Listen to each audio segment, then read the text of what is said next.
मेरा नाम गौरव है। मैं एक लड़की को पसंद करता था। वो मेरी बहन की सहेली थी और अक्सर हमारे घर आती थी। वो बहुत ही गरीब परिवार से ताल्लुक रखती थी। उसका नाम दिव्या था और वो मुझे बचपन से ही पसंद थी। उसका घर भी हमारे घर से ज्यादा दूर नहीं था। मैं उसे रोज कॉलेज से आते देखता था। हमारे घर वालों ने हमारा रिश्ता पक्का कर दिया था। दिव्या के दो भाई सरकारी स्कूल में पढ़े हुए थे, पर क्योंकि दिव्या को पढ़ना पसंद था, इसलिए उसके पिता ने उसे एक प्राइवेट स्कूल में भेजा था। उसे बहुत ज्यादा अमीर बनना था। 2 साल पहले ही हम दोनों की सगाई हुई थी। मैं पहले से ही उसके घर आता जाता रहता था। उसके भाई के साथ मेरी अच्छी दोस्ती भी थी। उसके पिता एक जगह सिक्योरिटी गार्ड की नौकरी करते थे और बड़ी ही मुश्किल से अपने घर का गुजारा करते थे। दिव्या के बड़े भाई के साथ मेरी बहन का रिश्ता तय हुआ था। मैं नौकरी की तलाश में था और मुझे एक मैकेनिक की दुकान में नौकरी मिल गई थी। क्योंकि मैं ज्यादा पढ़ा लिखा नहीं था, इसीलिए मुझे और कहीं अच्छी नौकरी मिलना मुश्किल था। एक दिन मैं दिव्या के लिए कुछ चूड़ियाँ और मिठाई ले गया था। मुझे देख उसकी माँ बहुत खुश हुई थी कि मैं उनकी बेटी का कितना ख्याल रखता हूँ। और फिर मैंने उन लोगों को बताया कि मेरी नौकरी लग गई है। मैंने वो चूड़ियाँ दिव्या की माँ को दे दी और दिव्या को देने के लिए कहा। मैं कई बार ऐसे छोटे मोटे तोहफे उसके लिए ले जाता था और वो भी थोड़ा नखरे दिखाकर वो गिफ्ट रख लेती थी, क्योंकि उसे भी वो चीज़ें पसंद आती थी। मेरी दी हुई चूड़ियाँ वो कॉलेज पहनकर जाती थी। जब मैं चूड़ियाँ देने गया तब आंटी ने उससे कहा कि गौरव को नौकरी लग गई है। इसी खुशी में वो तुम्हारे लिए मिठाई और चूड़ियाँ लाया है। जाओ उसके लिए चाय बना लाओ। इस पर दिव्या ने कहा कि मुझे पढ़ाई करनी है, तुम ही बना दो। आगे आंटी को शायद उससे और भी कुछ कहना था, पर मैंने ही बहाना बनाया कि मुझे देरी हो रही है, फिर कभी फुर्सत में आऊंगा चाय पीने।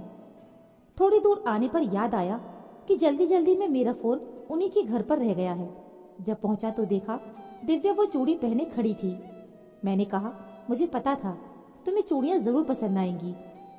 पर उसने मुंह टेढ़ा करते हुए कहा कि मुझे ये कांच की चूड़ियाँ पसंद नहीं हैं, सोने की चूड़ियाँ चाहिए। अगर सोने की चूड़ियाँ लाते तो मुझे और ज्यादा खुशी होती। और उसने वो चूड़ियाँ निकालकर टेबल पर रख दी। आंटी को बहुत गुस्सा आ रहा था, पर मेरा तो दिल ही टूट गया था उसके ऐसे व्यवहार से।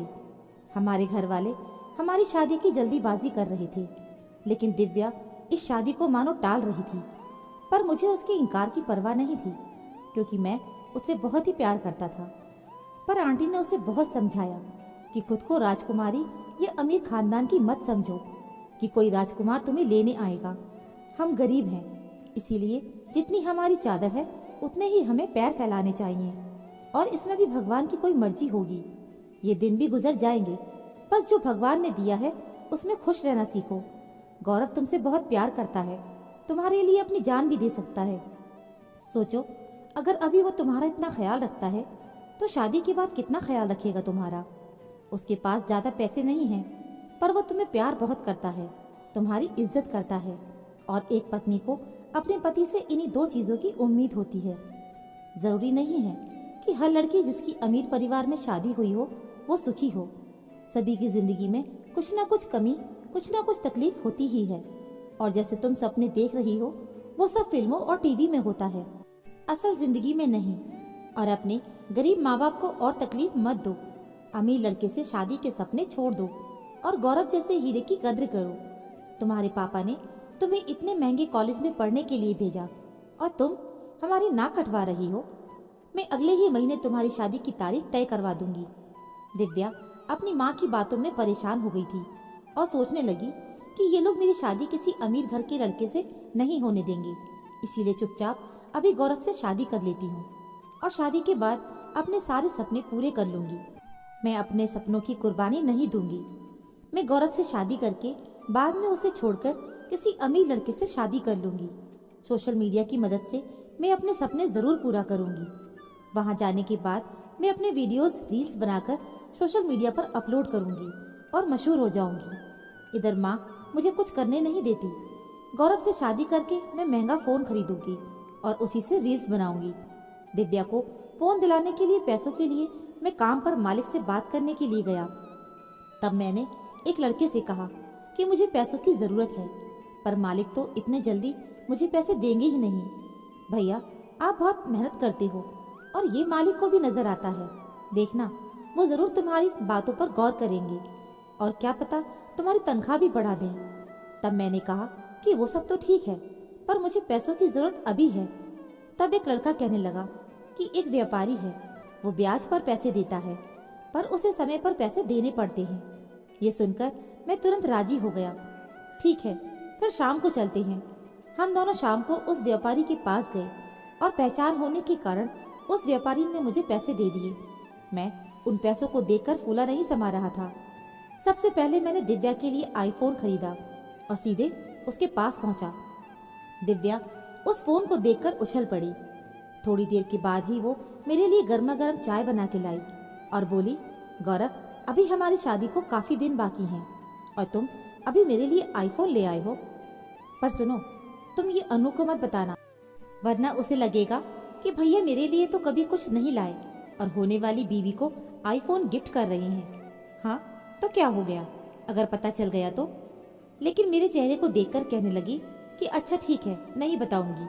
कह दूंगी मेरे कॉलेज के एक दोस्त ने मुझे गिफ्ट किया है जो बहुत ही अमीर है। मैंने वो फोन दिव्या को दिया और खिन्न मन से घर लौट आया।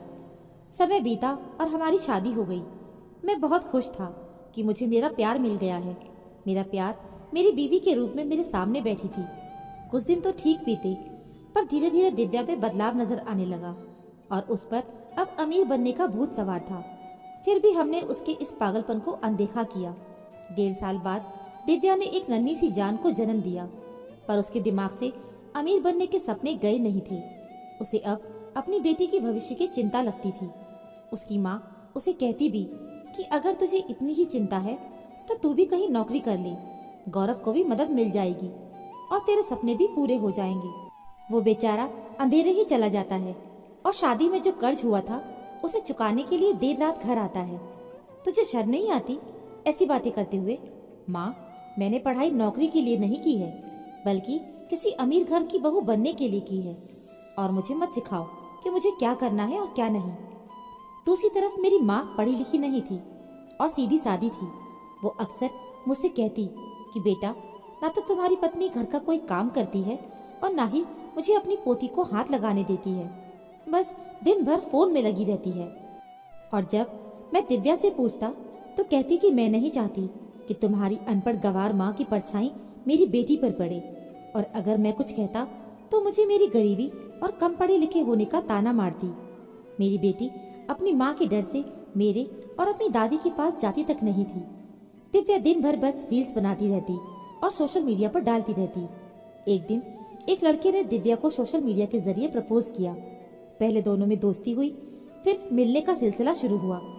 उसने बताया कि वो बहुत अमीर है और उसका खुद का बहुत बड़ा बंगला है। दिव्या भी राजी हो गई। वो उस लड़के को हमारी गरीबी के बारे में भी बताती रहती थी। एक दिन मेरी माँ उसके मायके गई और उसकी माँ से इस बारे में शिकायत भी की कि वो दिन भर किसी से तो बातें करती रहती है, पर माँ ने मुझे ये सब नहीं बताया था। दिव्या अपने मायके भी नहीं जाती थी क्योंकि वहाँ उसकी माँ उसे हर बात पर टोकती रहती थी। अब वो अपने प्रेमी से चुपचाप मिलने लगी। उसका बड़ा घर और गाड़ियाँ देखकर वो हैरान थी और उसे भी ऐसा ही लड़का चाहिए था। उस लड़के ने उसे अपना घर दिखाया और कहा कि अपने पति को तलाक दे दो और मुझसे शादी कर लो, तुम हमेशा यहाँ ऐशो आराम से ही रहोगी। फिर दिव्या ने उसके सामने एक शर्त रखी कि तुम्हें मुझे मेरी बेटी के साथ अपनाना होगा, और वो राजी हो गया। अब दिव्या मुझसे किसी न किसी बात को लेकर लड़ने लगी थी क्योंकि उसे मुझसे तलाक चाहिए था, पर मैंने उसकी बातों को ज्यादा गंभीरता से नहीं लिया क्योंकि मैं उससे बहुत प्यार करता था। एक दिन दिव्या मेरी बेटी को लेकर घर से भाग गई। सुबह जब उठा तो दिव्या और मेरी बेटी दोनों ही बेड पर नहीं थे। मैंने और माँ ने बहुत ढूंढा पर दोनों कहीं नहीं मिले। मैंने उसके मायके फोन किया तो उन्हें भी कुछ पता नहीं था। वो लोग घबराकर हमारे ही घर आ गए थे। मैंने दिव्या को फोन भी लगाया पर उसका नंबर बंद आ रहा था। 2 दिन हमारे बहुत ही चिंता में बीते। तीसरे दिन उसका फोन आया। उसकी माँ ने तुरंत फोन मुझसे लेकर स्पीकर पर डाल दिया और कहने लगी, नालायक लड़की, कहाँ है तू? एक बार भी हम लोगों के बारे में नहीं सोचा ऐसा कुछ करने से पहले? तो दिव्या कहने लगी, कि आप लोगों को मेरी चिंता करने की कोई ज़रूरत नहीं है। तुम लोगों ने गौरव जैसे लड़के से मेरी शादी करवाकर मेरी ज़िंदगी बर्बाद कर दी। मैं उस गरीब लड़के से और गरीबी से तंग आ चुकी थी और मुझे अब मेरे मन के हिसाब से एक अमीर लड़का मिल गया है और वो मुझसे बहुत प्यार करता है। वो मेरी बेटी को भी अपना रहा है। इसीलिए अब मुझे गौरव से तलाक चाहिए। मुझे अब उस गरीबी में वापस नहीं लौटना है। मुझे मेरी ज़िंदगी मेरे हिसाब से जीने दो। मुझे अब तुम सबसे आज़ादी चाहिए। ये सुनकर तो मैं टूट सा गया था और मेरी आंखों में आंसू आ गए थे। तब मैंने कहा कि दिव्या जो कुछ कह रही है उसके आप सभी गवाह हो। और दिव्या ठीक है, अगर तुम्हें मुझसे तलाक चाहिए तो मैं तुम्हें तलाक दे दूंगा। तुम अब मेरी तरफ से आज़ाद हो। दिव्या के पापा का तो रो रो कर बुरा हाल था क्योंकि उनकी लड़की ने उनकी इज्जत पैरों तले रौंद दी थी। वो दोनों पति पत्नी हाथ जोड़कर माफ़ी मांग रहे थे उनकी बेटी के किए की, पर मुझे उनसे कोई शिकायत नहीं थी। वो मुझसे कहने लगे कि तुम हमारे बेटे जैसे हो और वैसे ही रहोगे। मैं ये सदमा बर्दाश्त नहीं कर पा रहा था, पर कहूँ तो किससे। मैंने दिव्या को तलाक के कागजात भी भेज दिए थे और अब वो मेरी तरफ से आज़ाद थी। अगले दिन से मैं अपनी रोज़मर्रा की ज़िंदगी जीने लगा। जब काम पर पहुंचा तो वो व्यापारी पैसे लेने के लिए आया हुआ था और मुझ पर चिल्लाए जा रहा था क्योंकि इस महीने उसे पैसे समय पर नहीं मिले थे। पर जब उसने मेरा उदास चेहरा देखा तो मुझसे पूछने लगा कि क्या हुआ है, कोई बात है क्या। मालिक भी हमारी बातें सुन रहा था और वो भी मुझसे पूछने लगा कि आज तक हमने तुम्हें इतनी टेंशन में नहीं देखा है, कोई बात है क्या। तब मैंने मालिक को सारी बातें बताई क्योंकि उन्होंने देखा था कि ये पैसे चुकाने के लिए मैं दिन रात मेहनत कर रहा था। मैंने व्यापारी से कहा, मुझे पता है कि आप पैसे लेने और मुझे 4 बातें सुनाने आए हैं, पर मैंने ये जानबूझकर, मुझे थोड़ा और समय दीजिए, मैं आपके पैसे लौटा दूंगा। तब वो बोला कि तुम मेरे घर आना, मुझे कुछ बात करनी है। मैंने कहा कि अगर आपको मुझे अपमानित या मारना है और जो कुछ करना है यहाँ पर कर लीजिए। तब वो बोला कि मैं वैसा आदमी नहीं हूँ। मैं तुमसे ये पूछना चाहता था कि क्या तुम मेरी बेटी से शादी करोगे। तुम मुझे एक ईमानदार और सच्चे इंसान लगे हो। मुझे उसकी बातों पर विश्वास नहीं हो रहा था। जब मैं उसके घर पहुंचा तो उसने उसकी लड़की से मिलवाया और कहा कि मेरी लड़की बहुत सीधी सादी है। पैसों के लिए उसका पति और उसके घर वाले उसे बहुत तंग करते थे। मैंने अपनी तरफ से उन्हें बहुत पैसों की मदद की, पर उनका लालच खत्म होने का नाम ही नहीं ले रहा था और बदले में वो मेरी बेटी के साथ बहुत मारपीट करते थे। बस इसलिए मैंने अपनी बेटी को वापस वहाँ भेजा ही नहीं। क्या तुम उसे अपने घर और अपने जीवन में जगह दे सकते हो? तुम्हें पैसे लौटाने की कोई जरूरत भी नहीं है और मैं तुम्हें कोई व्यवसाय भी शुरू करवा दूंगा। मेरे पास पैसा बहुत है, पर अपनी बेटी को दुखी देखकर मैं सुखी नहीं हूँ। मैं ये सब सुनकर हैरान था और उसकी बेटी की आंखों में आंसू थे। मैंने घर जाकर सारी बातें अपनी माँ को बताई। माँ का बस इतना ही कहना था कि लड़की दिव्या जैसी ना निकले। बाद में दोनों परिवारों के बीच बात होकर हमारी शादी हो गई और दिव्या को मैं अपने दिल और दिमाग से अब निकाल चुका था। शादी के गिफ्ट के तौर पर व्यापारी ने मुझे गाड़ी दी। मैंने बहुत मना किया, पर वे दोनों पति पत्नी मान ही नहीं रहे थे। कहने लगे कि आज के बाद तुम हमारे दामाद नहीं, बेटे हो। जब मैं घर पहुंचा तो दिव्या के घर वाले भी घर आए हुए थे। उन्होंने मेरी पत्नी को आशीर्वाद दिया और कहा कि तुम किस्मत वाली हो कि तुम्हें गौरव जैसा लड़का मिला है। मेरी पत्नी पूजा बहुत ही अच्छी और सभ्य लड़की थी। पूजा से मेरी माँ भी बहुत खुश थी। सब कुछ अच्छे से चल रहा था। अब मैंने बाइक सर्विस की दुकान भी खोल ली थी और मेरा व्यवसाय भी अब अच्छे से चल रहा था। मेरी गरीबी भी दूर हो गई थी। दिव्या को उसके किए की सजा मिली। उसके घर वालों ने उससे सारे रिश्ते तोड़ दिए थे और वो लड़का कोई अमीर परिवार का नहीं था, बल्कि उस बंगले में काम करता था और उसने दिव्या को उस बंगले में काम करने के लिए लगा दिया था।